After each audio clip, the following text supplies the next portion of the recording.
Hello दोस्तों, आप सभी का स्वागत है मेरे यूट्यूब चैनल पे। अपने इस वीडियो में अपना मॉक टेस्ट सॉल्व कर रहे हैं। यहाँ पे कह रहा है कि अपने पास दो सर्कल है जिनकी सरकमफ्रेंस हमें गिवन है। हमें कह रहा है कि जो बड़ा सर्कल है और जो छोटा है उनके एरिया में क्या डिफरेंस होगा। ठीक है, तो सरकमफ्रेंस की यदि बात करें, ये हमारी होती है 2 पाई आर। डायरेक्ट यदि आपको इनकी वैल्यू जो है वो यदि याद है तो बहुत ही अच्छी बात है। ठीक है, तो यहाँ से देखिए 22 से इसको कैंसिल कर देंगे 1 टाइम और फिर 2 टाइम और 2 से 6। तो यहाँ से रेडियस हमारे पास आ जाती है कितनी, 42। ठीक है ना। ऐसे यहाँ पे देखिए, यदि हम बात करें तो कितने का गैप आ रहा है, 44 का। तो दूसरी वाली जो रेडियस होगी ये मान लीजिए R1 है, तो R2 की यदि मैं बात करूं तो ये मेरे पास आ जाएगी कितनी, 49। ज्यादा आप कोशिश ये कीजिए कि इनका, जैसे आपके पास रेडियस 7 है तो सरकमफ्रेंस क्या होगी, 14 है तो क्या होगी, इनका एरिया क्या होगा, ये आपकी याद रहे। अब यदि अपन एरिया की बात करें तो एरिया हमारा होता है πr²। R1² माइनस πr2² ही हमें पूछा है, तो दोनों में पाई हम कॉमन ले लेते हैं, 22/7। हमारे पास ब्रैकेट में बचेगा R1² माइनस R2²। ठीक है, पाई बाहर आ जाएगा तो A² माइनस B² एक बार प्लस एक बार माइनस, तो एक बार इन दोनों को जब प्लस करेंगे तो हमारे पास आ जाएगा 91, और माइनस जब करेंगे तो कितना आ जाएगा, 7। 7 से 7 कैंसिल। यूनिट डिजिट देखिए 2 आ रहा है जो ए के ऑप्शन में, तो ये आपका आंसर आ जाएगा। अगला देखिए, A plus B plus C 0 है, A B plus B C plus C minus 11 है। हमें पूछा A² plus B² plus C², तो इसका हम क्या करेंगे, होल स्क्वायर करेंगे तो लेफ्ट में आ जाएगा A² plus B² plus C² plus 2। ये कॉमन ले लेते हैं तो ए बी, क्योंकि +2 AB +2 BC और +2 AC आता है। ठीक है, इक्वल टू 0 का स्क्वायर 0 हो जाएगा। अब ये हमारे पास है -11, इंटू 2 कर दोगे तो -22। तो ये आ जाएगा राइट हैंड साइड, तो किसका हो जाएगा, पॉजिटिव, तो ये हमारा आंसर आ जाएगा। अगला देखिए, कह रहा है विक्रम ने एक जो बुक है उसको मार्क प्राइस पे दो सक्सेसिव डिस्काउंट 20 और 10% दो डिस्काउंट उसको मिले हैं, जो 252 रुपए के सिंगल डिस्काउंट के इक्वल है। यानी इन दोनों का यदि हम सिंगल डिस्काउंट निकाल ले तो वो इसके बराबर आना चाहिए रुपीज में, और यहाँ पे ये दे रखा है। कॉस्ट प्राइस ये कह रहा है 600 है, तो कह रहा है उसको प्रॉफिट कितना हुआ। तो यहाँ पे देखिए सिंगल डिस्काउंट की बात करें तो 20 और 10 30, और उसमें से दो घटा देंगे तो कितना आ जाएगा, सिंगल डिस्काउंट 28% का। ठीक है, A plus B minus A B बटे 100 से।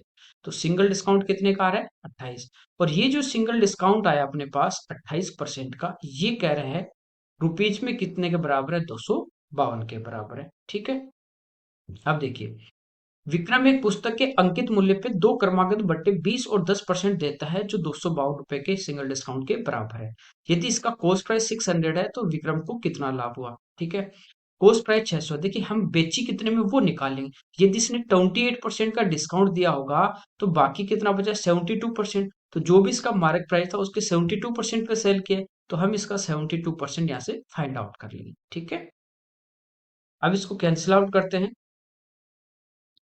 ये देखिए 4 से 7 टाइम, 4 से 6 और फिर 3, और 7 से 9 टाइम, तो ये आ गया 630 प्लस 18, 648। तो इसकी कॉस्ट 600 और ये 648 में सेल करेगा तो प्रॉफिट कितने का होगा, 48 का।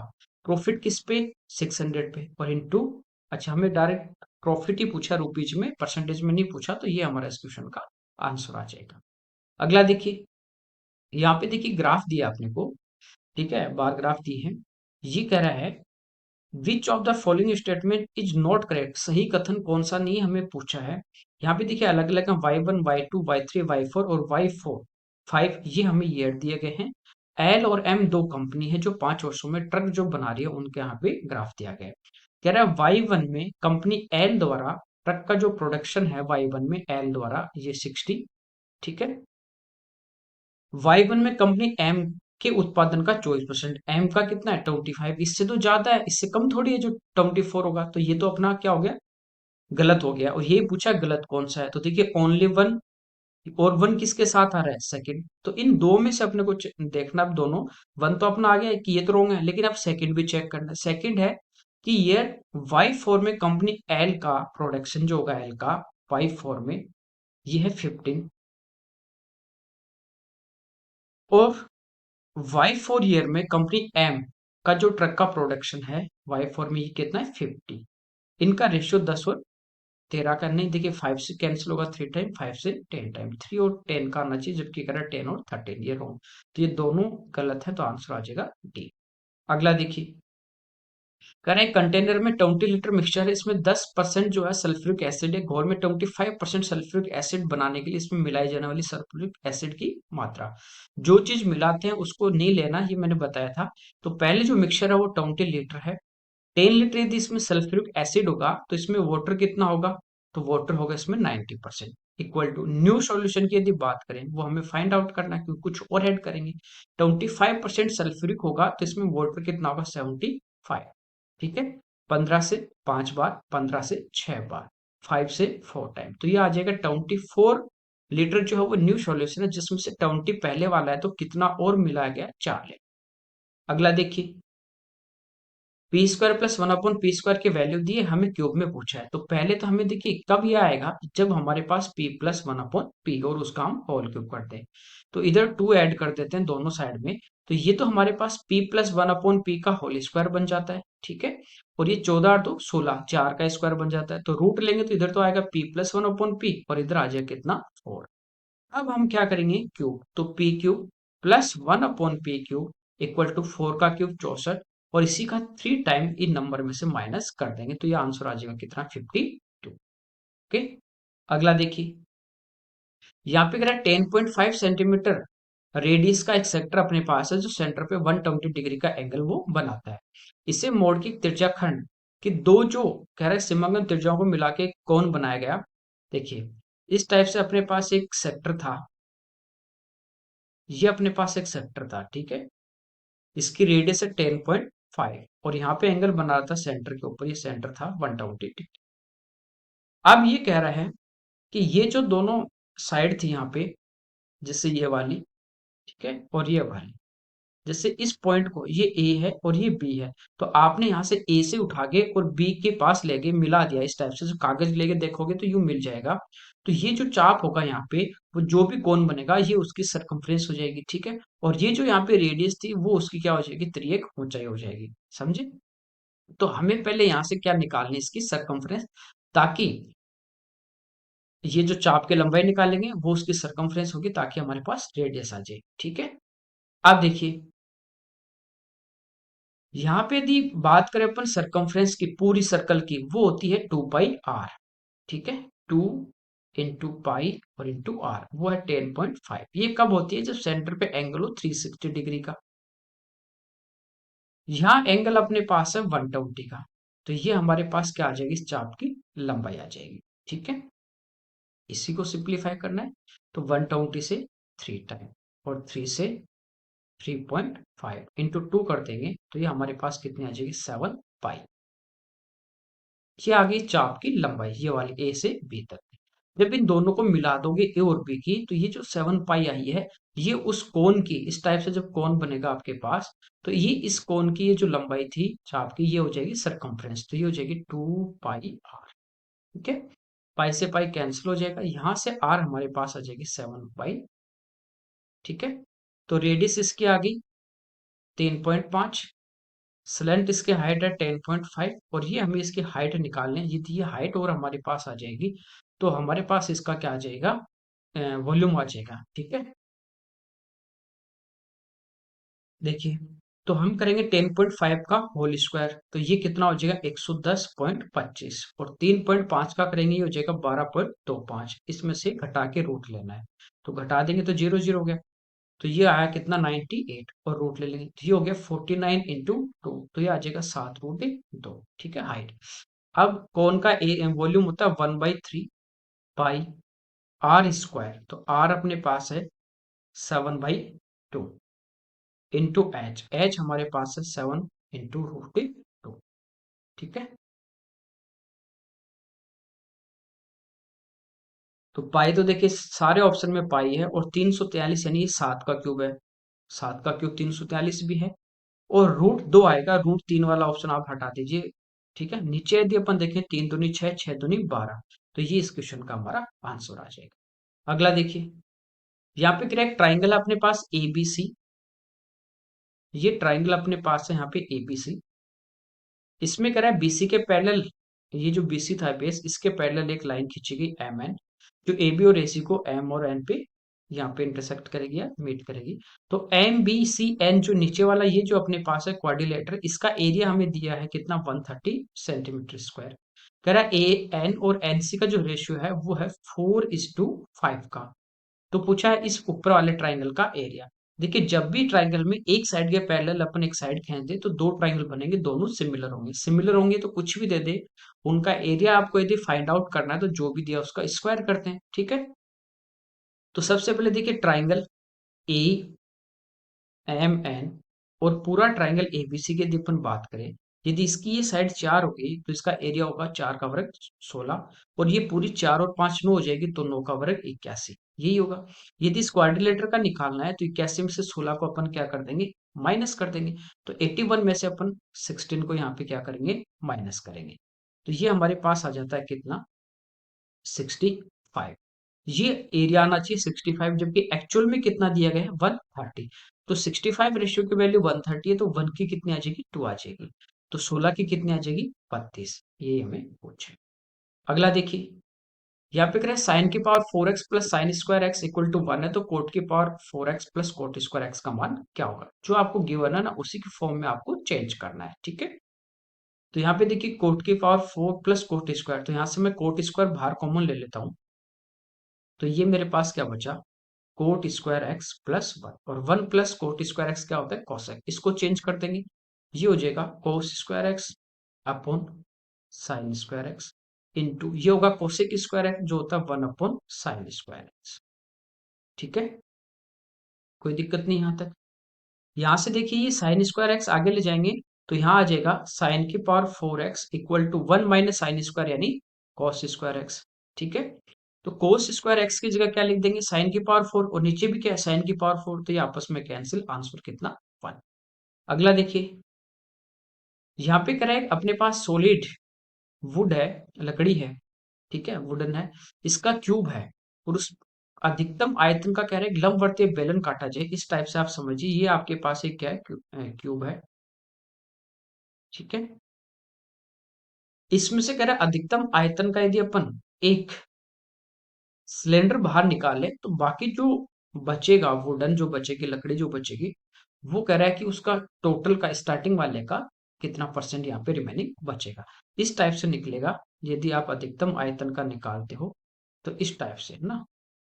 तो यहाँ तो आपको पूरा ही लग रहा होगा, लेकिन थोड़ा 3D में समझिए आप इस क्वेश्चन को,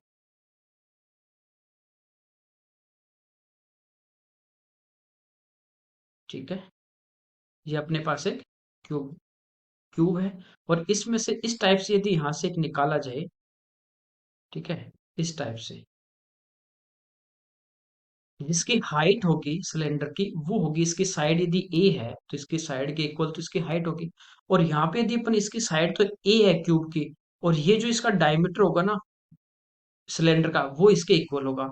तो इसका जो डायमीटर होगा वो ए के इक्वल होगा, तो इसकी रेडियस क्या हो जाएगी, A/2 हो जाएगी, ठीक है। अब क्यूब की यदि बात करें तो इसका जो वॉल्यूम होगा वो होता है साइड क्यूब यानी ए क्यूब। अब इस सिलेंडर का क्या हो जाएगा, ये हो जाएगा पाई आर स्क्वायर यानी A² अपॉन 4 इंटू एच यानी ए। तो ये तो काम में ले लिया गया, बची वो अपने क्या है, वेस्ट है, तो ए क्यूब में से अपन ने ये माइनस कर देंगे, ठीक है। तो देखिए 4 एलसीएम आ जाएगा, या इसको 22/7 ही लिख देते हैं। तो 28 एलसीएम आएगा, 28 ए क्यूब माइनस 22 ए क्यूब करेंगे तो ये हमारे पास आ गया 6 a³ अपॉन 28, ये रिमेनिंग है, ठीक है। किस में से पूछा परसेंटेज, तो 6 a³ जो है अपॉन 28 इसका परसेंटेज पूछा है इस पूरे क्यूब से, तो उसका क्या होता है, वॉल्यूम a³ इंटू 100। तो a³ से a³ हमारा कैंसिल हो जाएगा, ठीक है। ये हो जाएगा 4 से 25 और ये 7, तो ये हमारा आ गया 150/7। तो 2 टाइम डिवाइड हो जाएगा 14, फिर 1 टाइम, तो इसका जो आंसर आ जाएगा वो आ जाएगा अपना 21। अगला देखिए, कह रहे हैं ट्राइंगल की हाइट 8 है और इसी के कॉरेस्पॉन्डिंग जो बेस है वो है 12, तो इसका एरिया, तो एरिया होता है 1/2 इंटू बेस और इंटू हाइट। तो ये आ जाएगा हमारे पास 48 सेंटीमीटर स्क्वायर। अगला देखिए, करेक्ट फ्रैक्शन है उसका जो न्यूमरेटर है अंश है उसको 140% इंक्रीज कर दिया, डिनोमिनेटर जो हर है उसको 20% डिक्रीज कर दिया, तो रिजल्टेड जो फ्रैक्शन है वो 12/7 है, तो हमें ओरिजिनल फ्रैक्शन पूछिए। मान लीजिए ओरिजिनल फ्रैक्शन जो थी वो थी अपने पास x/5, तो ये कितना परसेंट हो जाएगा? जैसे 10% बढ़ाते हैं तो 100 से अपन 110 करते हैं, 140 है तो ये हो जाएगा 240 अपॉन, ये कम होगा 20 कम हो जाएगा तो कितना बचेगा 80, और रिजल्टेड ये कितना आ जाएगा 12/7, तो 12 से ये कैंसिल 20 और 20 से ये कैंसिल 4 टाइम, तो x/4 4 इधर आ जाएगा, सॉरी x/y इक्वल टू आ जाएगा 4/7, ये इस क्वेश्चन का आंसर होगा।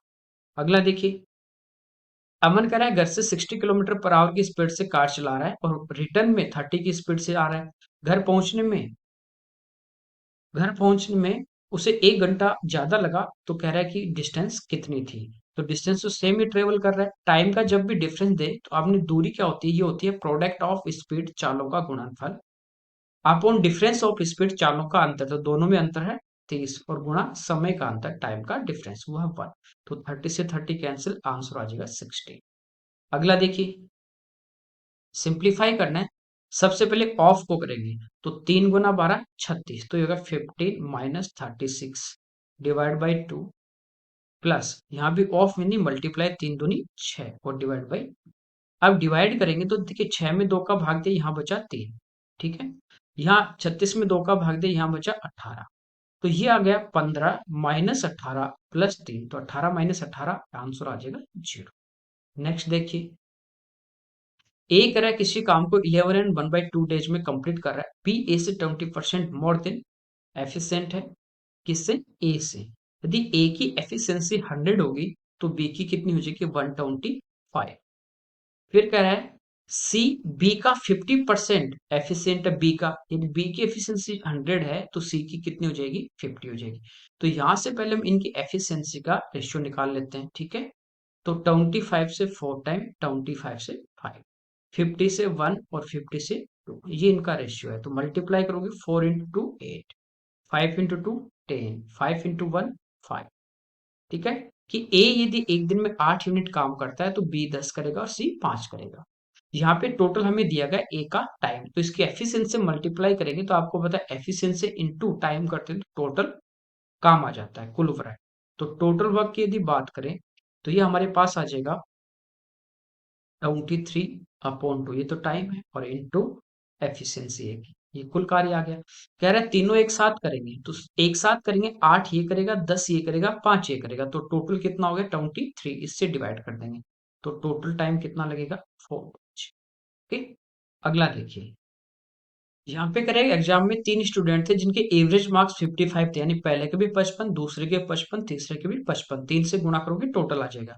2 स्टूडेंट और आते हैं ए और बी इनके साथ, तो इनका एवरेज में क्या होगा 5 की कमी होगी, यानी अब इनका एवरेज 55 से 50 हो गया, तो प्रत्येक के 5-5 नंबर कम हो गए, क्यों? क्योंकि आने वाले कम लेके आए थे, तभी इधर से उन्होंने खींच ली, ठीक है। बी ए से 15 अंक अधिक प्राप्त करता है, तो कह रहा है ए के जो मार्क्स है वो कितने, ये हमें पूछा है। चलिए देखिए, 5 कम हो गए तो अब एवरेज कितना हो जाएगा 50 का हो जाएगा, तो ए और बी को कितने मिले 50-50, यानी 100 नंबर इनको मिले, लेकिन इनके भी तो 5-5 तीनों के कम हुए, तो वो 15 इनको इधर मिले हुए हैं एवरेज इनका इक्वल करने के लिए, तो एक्चुअल में ए और बी के जो मार्क्स थे टोटल वो थे कितने 85, दोनों में जो डिफरेंस 15 का, तो इसमें से पहले 15 आप घटा दो, बचे कितने 70, इसको इक्वल कर दो, कितना आ गया 35। अब एक के 15 ज्यादा है तो उसको 15 वापस दे दीजिए जो अपन ने अलग किए थे, तो ए को मिलेंगे 35 और बी को मिलेंगे 50, ठीक है, तो हमें पूछा है ए के मार्क्स, तो 35 इस क्वेश्चन का हमारा आंसर होगा। अगला देखिए, ए कह रहा है सट्टे नंबर निश्चित संख्या है 45% और दूसरे के 6/5 के बराबर है, एक जैसे ए है तो इसका 45% ये कह रहा है इक्वल है बी के 6/5 के, दोनों का रेशियो हमें फाइंड आउट करना है, ठीक है, तो यहाँ पे देखिए 5 से 9 टाइम और 5 से 20, ये 5 से 4 टाइम, 3 से 2 और 3 से 3, ए बी को इधर लाएंगे लेफ्ट में तो अपोन में आएगा, ठीक है, इक्वल टू में ये 4 2 से गुना होगा 8 और बटे 3, तो आंसर आ जाएगा 8:3। नेक्स्ट देखिए, यहाँ पे कह रहा है अपने पास ईयर है पी से लेके टी तक और ये स्टेट है ए और बी अलग अलग, तो कह रहा है ईयर, ये वर्ष है वर्षा नहीं, आर एस और टी इन तीन की बात कर रहा है।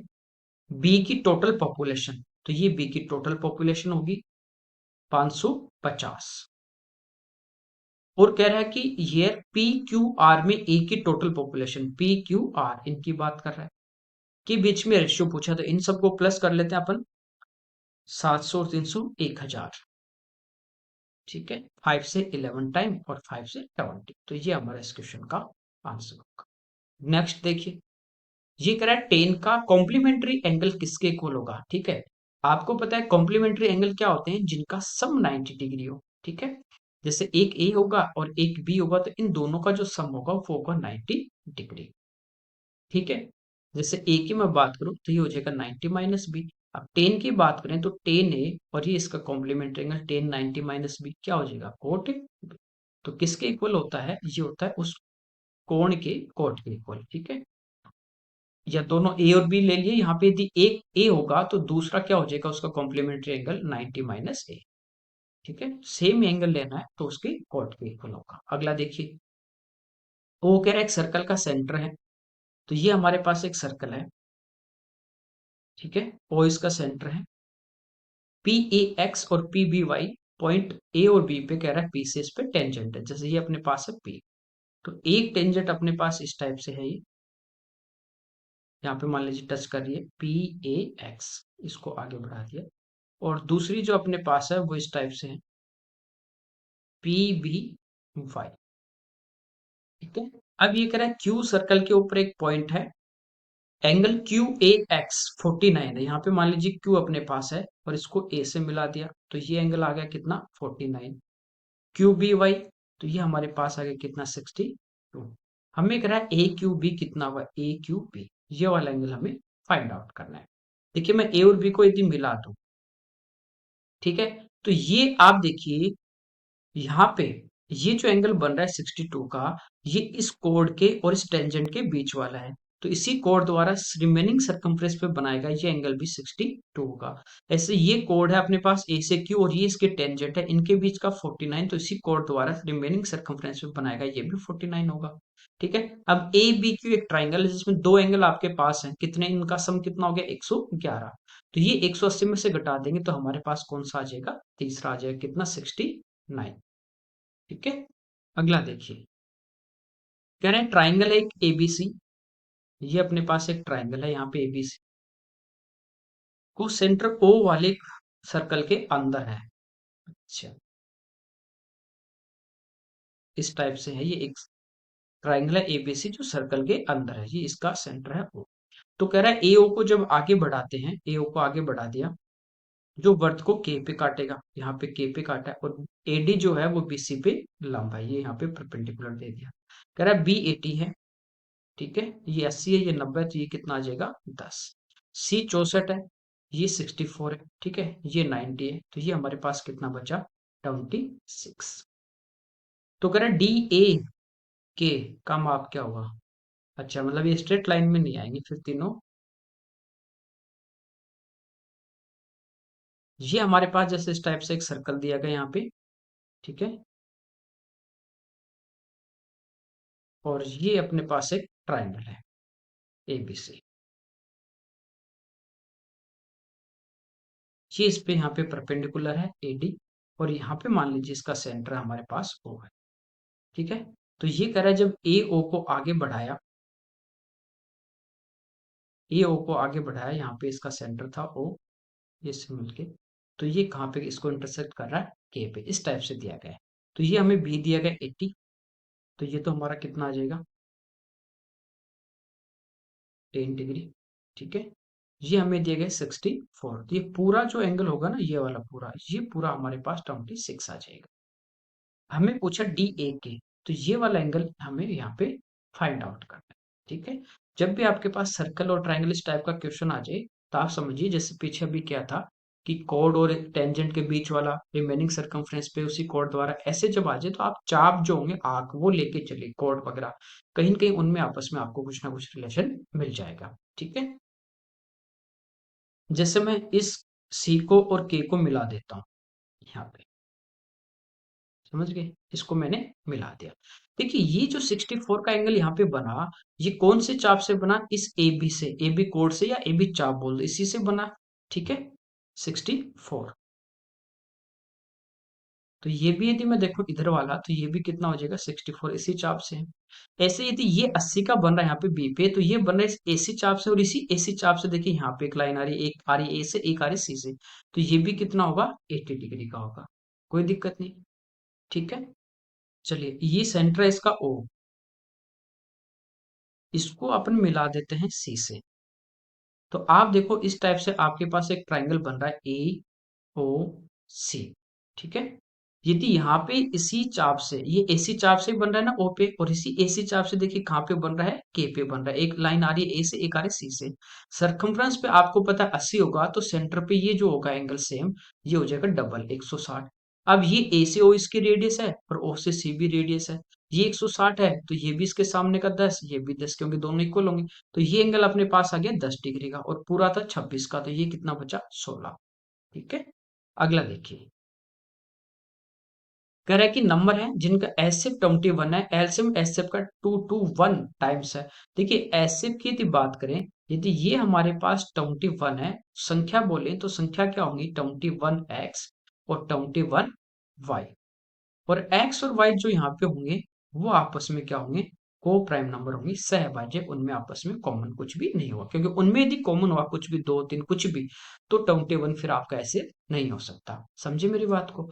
कह रहा है एक जो नंबर है ना, वो 200 और 300 के बीच का, इनके बिटवीन है, तो दूसरी संख्या के सम ऑफ डिजिट हमें यहाँ पे फाइंड आउट करना है। देखिए संख्या हमारे पास है 21x और 21y। यदि मैं एलसीएम की बात करूं, तो 21 तो दोनों में आ रहा है, बचा क्या? X Y. तो इनका जो एलसीएम होगा, वो मेरे पास क्या होगा? 21 into X into Y. LCM जो कह रहा है, ये कह रहा है एलसीएम जो है वो एचसीएफ जो 21 है उसका 221 गुना, ये होगा। 21 से 21 कैंसिल। तो यहाँ देखिए x इंटू जो y है, ये हमारे पास आ गया 221। ऐसे दो नंबर जिनको मल्टीप्लाई करने पे 221 आ जाए, तो एक हो सकता है, और एक 221 हो सकता है। ये पेयर पॉसिबल है। ठीक है, इसके बाद आप देखोगे दो का भाग नहीं जाएगा, किसी इवन नंबर का नहीं जाएगा, क्योंकि ये ओड नंबर यहाँ पे है। ठीक है, तीन का सम ऑफ डिजिट 5 है, तीन का भी नहीं जाएगा, नौ का भी नहीं जाएगा। इसके बाद पांच का जाएगा नहीं, छह का नहीं जाएगा। सात की बात करें, 7 गुना 3 21, बचा 11, नहीं जाएगा। इसके बाद देखिए 11 का जा रहा है क्या? नहीं। ठीक है, 12 का भी नहीं जाएगा। फिर 13 की बात करें, तो 13 का भाग जाएगा इसमें एक बार, बचे 9, फिर 7 बार। तो 13 का भाग जा रहा है कितनी बार? 17। तो ये भी पॉसिबल है। ठीक है, इसके बाद 14 नहीं होगा, 15 नहीं होगा, 16 नहीं होगा, फिर उल्टा 17। तो ये आपके पास दो पेयर पॉसिबल है। अब क्या ये पेयर हो सकता है क्या? नहीं। क्यों? क्योंकि यहाँ पे जब एक रखोगे और यहाँ पे आप 221 रखोगे, तो ये तो तीन अंकों की संख्या नहीं आ रही, और ये भी नहीं आ रही, ये भी बहुत बड़ी संख्या आ जाएगी, तीन अंकों से भी ज्यादा।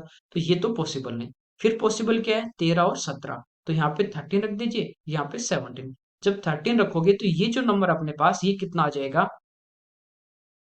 यहाँ पे 26 और एक 27, तो तीन अंकों की संख्या आ गई, और 200 300 के बीच है, तो ये तो आ गई 273। नेक्स्ट नंबर होगा 21 गुना 17। तो ये मल्टीप्लाई करेंगे, तो यहाँ पे एक आ गया 35। 357 ये अपना सेकंड नंबर आएगा, और इसी के सम ऑफ डिजिट हमें पूछा है, तो आंसर कितना आ जाएगा? 3 प्लस 5 प्लस 7 15। अगला देखिए, यहाँ पे कह रहा है एक व्यक्ति जो है एक वस्तु को 12% के प्रॉफिट पर सेल कर रहा है। यदि 12% कम में इसने परचेज किया होता, 9 रुपए कम में बेचा होता, तो 27% का लाभ होता। आपको बता रखा है इस टाइप का जो आ जाए बीच में लैंग्वेज, एक बार इसको छोड़ दो, अपन परसेंटेज से खेलेंगे यहाँ पे। तो देखिए मान लीजिए कॉस्ट प्राइस था हमारे पास कितना? 100। 12 का प्रॉफिट तो कितने में सेल करेगा? 112। अब कह रहा है 12% कम में खरीदा होता, तो नया जो सीपी होगा, 12 कम कर दो 100 में से, तो कितने में इसने परचेज किया? 88 में। ठीक है, 27% का लाभ होता, तो कितने में सेल करेगा? 127/100। कोई दिक्कत नहीं आता है। 4 से कैंसिल हो रहा है 25, और 4 से कैंसिल हो रहा है 22। 127 का डबल कर देंगे, तो ये आ जाएगा 254। अब इसको 11 से गुणा करना आसान होता है। ठीक है, 2794/25, ये आ जाएगा नया वाला सेलिंग प्राइस जो कम हुआ है। 25 का भाग देंगे एक बार, फिर 29, फिर एक बार, फिर 4, 44, फिर एक बार। ठीक है, तो हमारे पास यहाँ पे बचे कितने? 19, जीरो। अब भाग देंगे तो जाएगा कितनी बार, 7 बार, 175, बचे 15, फिर जाएगा 6 बार। तो ये आ गया 111.76 और ये था 112। तो यहाँ पे आप देखोगे परसेंटेज में कितना कम है, तो इनका डिफरेंस कितना आ रहा है, 0.24 का। और एक्चुअल में कितना कम हुआ, 9। तो ये 0.24 की वैल्यू है। हमें ओरिजिनल कॉस्ट प्राइस पूछा है जो 100 था, तो 100 से हम इसको मल्टीप्लाई कर देंगे। ठीक है, पॉइंट हटा दोगे तो 2 जीरो अपने पास और आ जाएगी। 3 से 3 बार और 3 से 8 बार। ठीक है, 4 से 2 और 4 से 25, 2 से 50, 25 गुना 3 75 गुणा 5। तो ये हमारे पास आ गया देखिए 3500 और प्लस 250 यानी 3750। अगला देखिए, यहाँ पे करें, एक वस्तु थी आर्टिकल, इसको एक्स में बेचा गया है। यदि इसे 33 और 1/3% पे बेचा जाता होता, इस मूल्य के पहला जो भी बेच रहा था 33 और 1/3% होता 1/3। जैसे पहले उसको ओरिजिनल जो सेलिंग प्राइस थी ना, ये मान लीजिए 3 में बेचा जा रहा था। ठीक है, इसको बाद में देखते हैं। तो 3 में बेचा जा रहा था। अब कह रहा है यदि इसके 1/3 में बेचे, 3 का 1/3, तो न्यू जो सेलिंग प्राइस होगी ना, ये हमारे पास कितनी आ जाएगी, 1। अब कह रहा है 1 में बेचा जाए, तो 20% का लॉस होगा। 20% होगा 1/5। यदि इसका कॉस्ट प्राइस 5 है और अब यदि एक का लॉस हुआ, तो इसने कितने में बेचा होगा, 4 में। यहां से देखिए, ये आ गया 12, ये आ गया 4 और ये आ गया 5। ठीक है, तो कह रहा है एक्स में बेचने पे, एक्स की जगह अपने पास क्या है, 12। 12 में बेचने पे इसको कितना लाभ होगा, तो कितने का लाभ हो रहा है, 5 में खरीदा, 12 में बेचा, तो 7 का, किस पे, 5 पे, और गुणा 100। तो ये आ जाएगा 140% का। ठीक है, अगला देखिए, एबीसी कह रहा है कि इस किसी काम को 42, 84 और 28 डेज में कंप्लीट कर रहे हैं अलग अलग। यानी ए कर रहा है 42 डेज में, बी इसी को कर रहा है सेम वर्क को 84 में, और सी कर रहा है 28 में। तो देखिए यहाँ पे अपन एलसीएम की बात करें तो ये 84 आ जाएगा। 42 से डिवाइड करोगे तो ये एक दिन में करेगा 2 यूनिट, ये एक दिन में 1 यूनिट, और ये एक दिन में 3 यूनिट। ठीक है, अब देखिए क्वेश्चन पढ़ते हैं। यहाँ पे कह रहा है ए ने काम स्टार्ट किया, तो स्टार्ट कौन कर रहा है, ए। 3 दिन बाद इसके साथ बी जुड़ गया, तो 3 दिन तक ये अकेला काम करेगा। फिर बी आ गया, तो कौन हो गया, ए प्लस बी हो गया। सी स्टार्टिंग से 5 दिन के बाद जुड़ेगा। देखिए 3 दिन तो इसने काम कर लिया, 2 दिन ये काम और करेंगे। कितने हो गए, 3 और 2 5। अब कौन आ जाएगा, अब इनके साथ सी भी आ जाएगा। ठीक है, तो काम पूरा होने तक ए ने कितनों दिनों तक काम किया, तो ए तो स्टार्टिंग से लेके लास्ट तक ही कर रहा है, इसका मतलब टोटल ही हमें निकाल।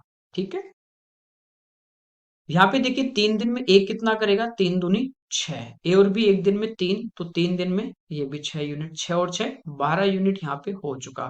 ठीक है, तो 12×7 = 84, तो 12×6 = 72, तो रिमेनिंग वर्क अपने पास कितना आ गया, 72। अब ये तीनों काम कर रहे हैं, तो तीनों एक साथ करेंगे तो कितने यूनिट होगा, 6 यूनिट।